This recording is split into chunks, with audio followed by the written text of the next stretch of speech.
Hello, and welcome to another exciting episode of the CSET podcast. My name is Lesejo, and today we are joined by Professor Alex Kuvarega, who comes from the Institute for Nanotechnology and Water Sustainability, also known as iNanoWS here at Unisa CSET. We have him as a guest today as part of the celebrations for National Water Week. Good day, Prof, and welcome to our show. Thank you very much, and it's a pleasure to have me on this show. My name is Professor Alex Kuvarega. I'm a full professor at the Institute for Nanotechnology and Water Sustainability in the College of Science, Engineering and Technology at Unisa. My research is focused on advanced oxidation processes. In advanced oxidation processes, we look at generation of reactive oxygen species that are generated in situ that can be used for a lot of water-related treatment processes like degradation of organic pollutants. It could be inactivation of pathogens in the water, or even reduction of metal ions to their metallic form in the water so that they can easily be removed from the water. Thank you for that introduction. You just told us now what you do at iNanoWS, right? Maybe in simpler terms, just tell us what the institute as a whole is about. What happens at the institute? Not just your role, but the institute as a whole. Okay, the Institute for Nanotechnology and Water Sustainability, or iNanoWS, it is mainly focused on innovatively addressing current and emerging water-related issues. So the institute is generally split into focus areas. So we have two focus areas. We have the nanotechnology focus area, and then we have the water sustainability focus area. Under the nanotechnology focus area, we have three thematic areas: membrane science and technology, nanostructured materials, and applied electrochem. And then under the water sustainability focus area, we have two thematic areas: the applied and environmental research thematic area, and the urban water cycle and water treatment technologies thematic areas. So there are a lot of research activities happening under these focus areas and thematic areas, all of them related to innovatively addressing current and emerging water-related issues. I was about to say, there's just so much happening, but yeah, all in all, it's all about water. It's Correct? all about It's all about water. We are currently, not currently actually right now, this week, it's the National Water Week. Hence, you're a guest here because you're celebrating the week. Okay. Are there any other projects that you guys are currently doing in celebration of the National Water Week? Absolutely. We do have a lot of projects that are happening within the two focus areas. For example, we do have, under the membrane science and technology, we do have researchers who are developing novel membranes that can be used for selectively removing particular pollutants in the water. We do have a hollow fiber spinning machine at iNanoWS that we use to fabricate very thin membranes that are hollow and that can allow water to pass through and remove certain pollutants into the water. These membranes are packaged into what are known as hollow fiber membrane modules. So this is an example of a hollow fiber membrane what module. is it that you have here with you? What we have inside this module are hollow fibers, which we are making at iNanoWS, and then they are then fabricated into this kind of module, which can be used to handle large volumes of water. And then we have pollutants being removed by these hollow fiber membranes that are packaged into this module. And then we also have a lot of research that is happening in the electrochemical detection of pollutants in the water. We are developing sensors through the applied electrochemical research, where we are able to detect pollutants at very low concentrations.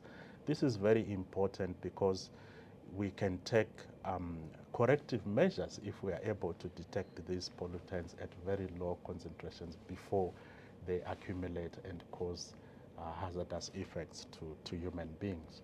And then we are also looking at water analysis in general. What are the different pollutants that we have in our water systems? We are talking about the rivers, the dams, the lakes, even the sea and the oceans. What are the pollutants that we have in these water systems, and what kind of interventions can we come up with to remove those pollutants in the water and make the water fit for human consumption or fit for a particular purpose. We are also having a lot of work on advanced oxidation processes. So advanced oxidation processes, like I introduced earlier on, these are processes in which we generate reactive oxygen species that we can use to degrade completely organic pollutants in water. We can also use these technologies to inactivate pathogens that we have in the water. So we are trying currently to look at how we can integrate these different technologies that we are developing at iNanos into a singular technique or an integrated technology that we can then be able to use and deploy in different communities to assist in access to clean water. Besides that, we are also working a lot with these postgraduate students. We do enroll master's students, we enroll PhD students, and we enroll postdoctoral fellows.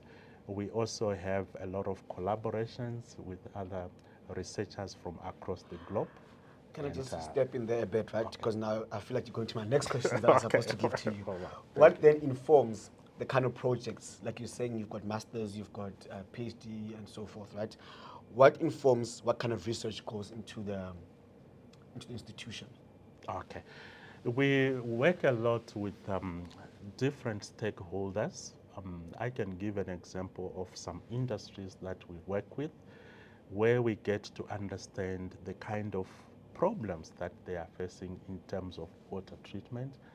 And then from there, we are able to chip in and say, we can come up with projects based on the real problems that are affecting the communities out there.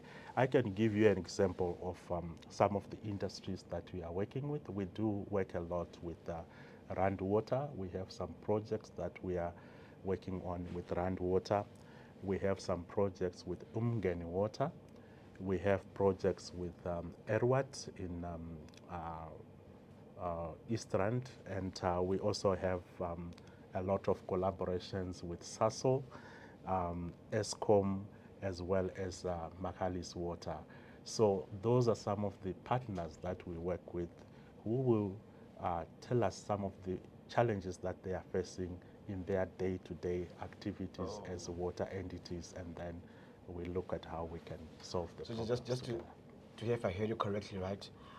Most of your decisions are based on what the industry needs, what needs to solve real-life problems. Yes. It's not just about the team deciding what they want to do. It's about, we can do this, but then the industry or the community needs this. We not solve real-life solutions. It's not about the actual, what we feel like. Just a quick one again, right? I just forgot to ask you this. This thing, as you're explaining it to me, right? It was a very long, brief explanation, right? So you say that if I have, these are membranes, right? Yeah. So do you add the water in here? And what does it purify the water? Or does it show you how dirty the water is? If I put the water in here, what does it do? Okay. So with these modules, what happens is you have an inlet and you do have an outlet. So the inlet pushes the water through the membrane. Remember, these membranes are hollow, so the water can move from inside out or from outside in, and then you need some pumps to pump the water through these membranes, and then what comes out of the membranes is the clean water or the treated water. Oh, that's Yes. Yeah, I think that's a better explanation for me to understand.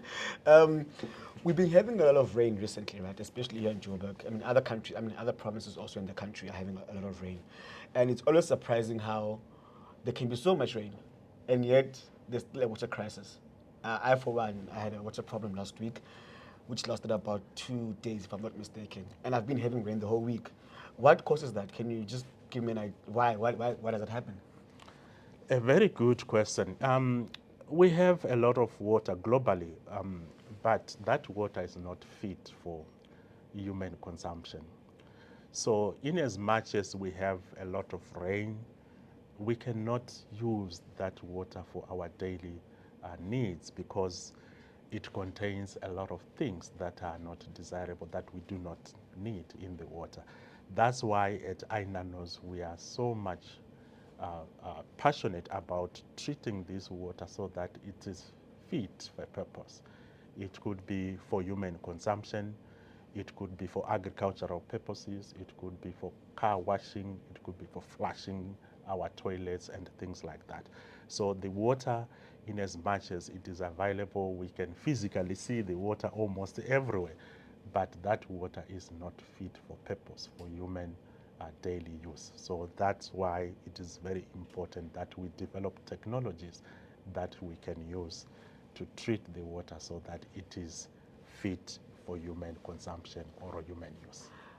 um, I hear what you're saying, right? But now the thing is, if the technology is there, right? Hence we have clean water now. Could the problem maybe be that there isn't enough of it? So instead of having, for example, let's say to clean a 10 liter, right? You need X amount of people. But now to clean 20 liters, you need 20 people. So is it maybe not a thing of there's not enough resources to clean? There is resources to clean, but not enough. Because Exactly. if the water we're drinking now is clean, right? It means there's something to clean the water, but now there's an overflow, if I can call it that, of water we're receiving from rain, but it's not being cleaned quick enough. I don't know if I make sense of what I'm asking. You are making a lot of sense. Actually, if you look at most of the rural communities, they don't have these technologies to clean the water.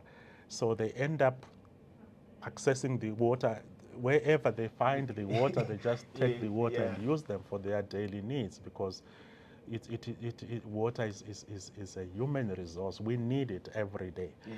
So if you don't have access to water, there is no life.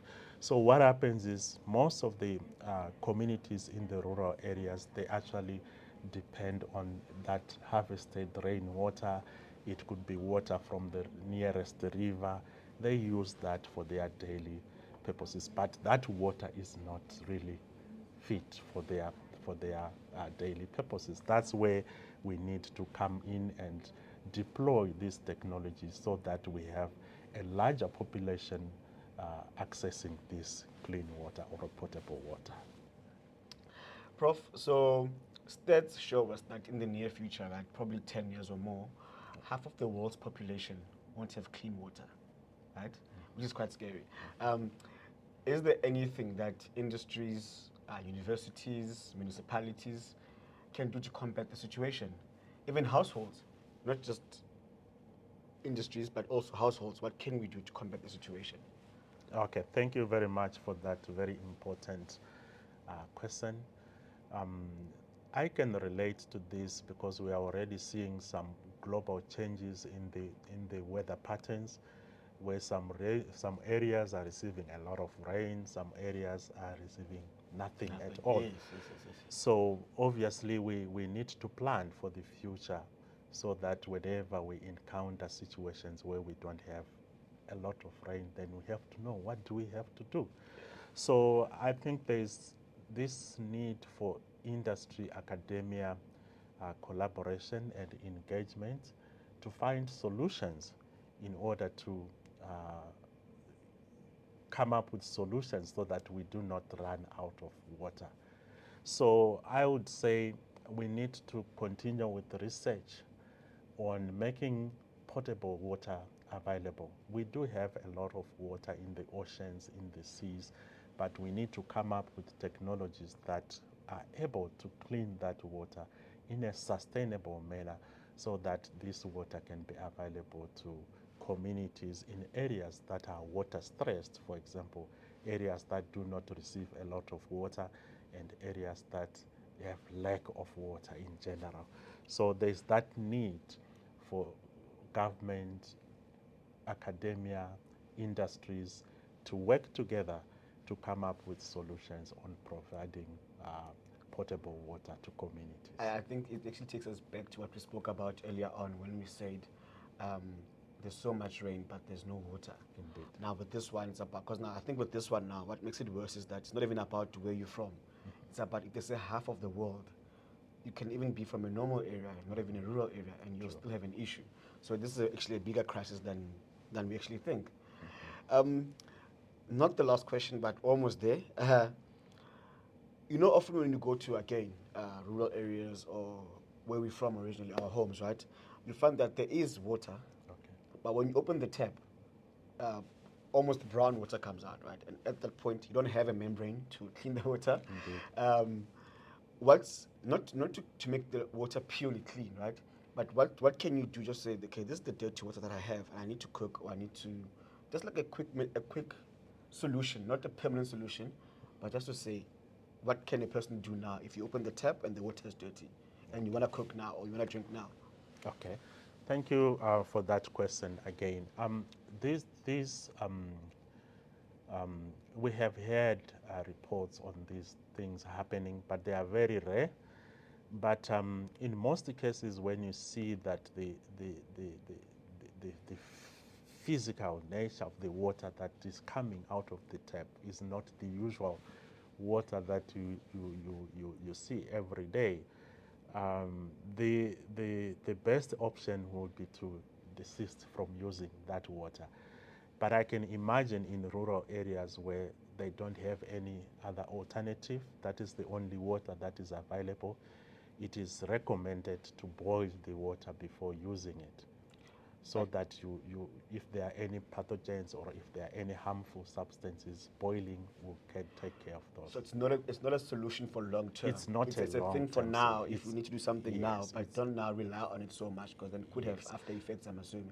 Yes, it's a short-term solution for that particular moment where you need to use water and the water is coming and it's dirty. I can also relate to a case where in Sunside campus we had this kind of situation where the water that was coming from the tape was not really clean, and people were trying to establish what could be the problem, and we as iNanos, we had to chip in and say, we need to investigate and analyze that water so that we get to understand what is the problem with the water that was coming from the taps, the water taps in that particular area.